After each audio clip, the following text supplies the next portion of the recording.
So BlizzCon, or BlizzConline I should say, is only a few days away, so it's time for my predictions. Like last year's BlizzCon, because there wasn't a BlizzCon in 2020 technically, I'm going to try and predict what's coming, not only for WoW, but for all Blizzard games. So without further ado, because there's a lot to talk about, let's get into it, and we'll start with Diablo. I love Diablo. Diablo is great. It's already been confirmed we won't see D4 anytime soon, and that shouldn't surprise anyone. The Diablo team has always been very slow, just look at the gap between D2 and D3. But with that being said, I do think we'll be getting more news on Diablo Immortal. You know, the game that became a controversy because it's on mobile. Remember that?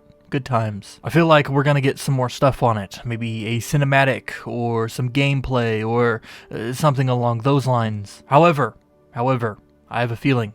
I don't get feelings very often, but I have one for Diablo. After all that happened with Immortal and phones and stuff, I think the game will also be put on PC.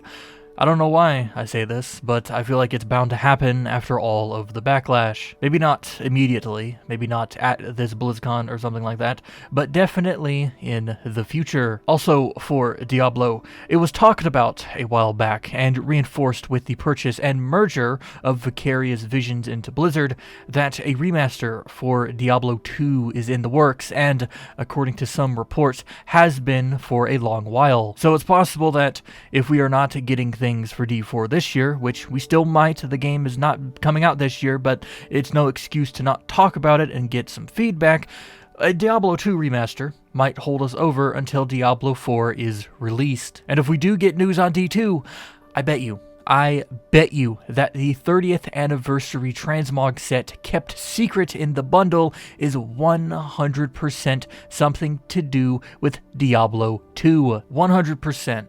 Maybe. Okay, let's move on. Overwatch. It's already been said that there is no Overwatch 2 this year, but like with Diablo 4, that doesn't mean there won't be news about it at the event. To be honest, I mentioned this in a tweet, but I'll reiterate it here.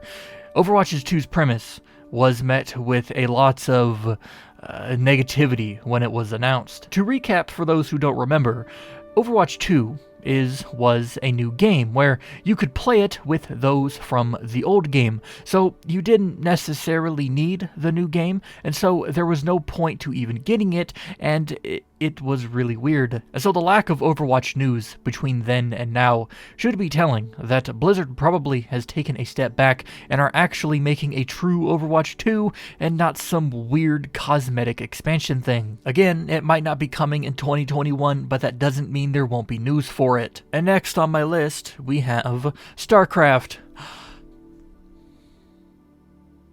You can fill in that silence with your hopes and dreams. And next we have Hearthstone. Hearthstone is probably getting an expansion. There's really not much to discuss with it. It's Hearthstone. I don't really follow it that much, so, well, here's hoping. There's a catchy cinematic, though. And finally, Warcraft. The bread and butter, my true love. What do I think is coming for WoW? Well, 9.1, obviously. We will be getting news on a 9.1. The dates match up. Most are sitting pretty and waiting for content at this point. What do I think it'll be about?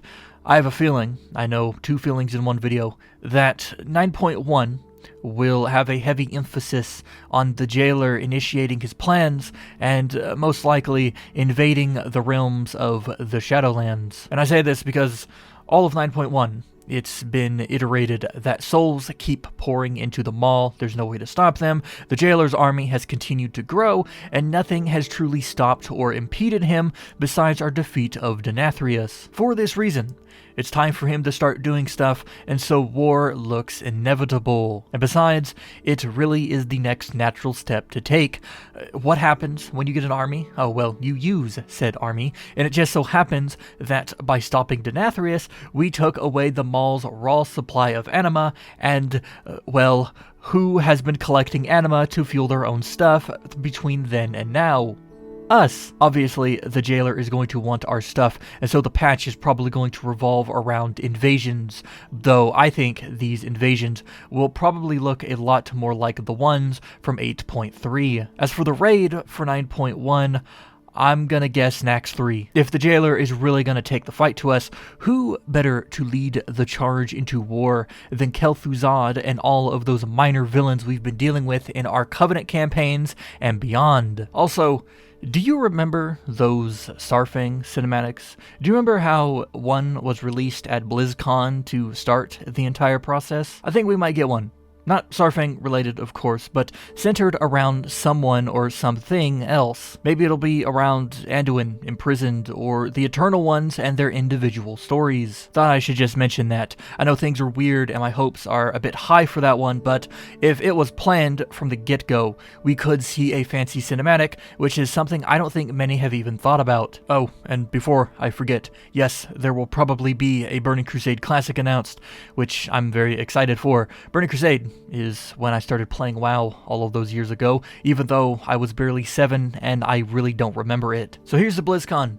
Here's to 2021, and here's to 30 years of Blizzard. It's a lot of years. Love you, Blizzard. Let's get married. If you have any questions or comments about this video, Warcraft, BlizzCon, or its lore, you can leave them in the comment section down below, and I'll be sure to read each and every one of them.